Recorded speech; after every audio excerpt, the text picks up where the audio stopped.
Sports அப்படிங்கிற magazine இந்தியாவுல அதிகமா சம்பளம் வாங்கக்கூடிய டாப் 10 லிஸ்ட வந்து இப்ப வெளியிட்டு இருக்காங்க. அதுல ஃபர்ஸ்ட் இடத்துல ஷாருக் கான் அவர்கள் இருக்காங்க. இவர் ஒரு படத்துக்கு 150 கோடியில இருந்து 250 கோடி ரூபாய் வரைக்கும் சம்பளமும் வாங்குறாங்க. ரெண்டாவது இடத்துல ரஜினிகாந்த் அவர்கள் இருக்காங்க.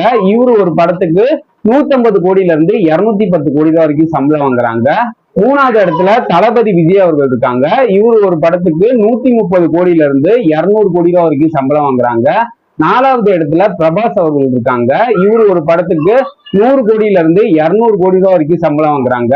அஞ்சாவது இடத்துல அமீர் கான் அவர்கள் இருக்காங்க. இவர் ஒரு படத்துக்கு 100 கோடியில இருந்து 175 கோடி ரூபாய்க்கு சம்பளம் வாங்குறாங்க.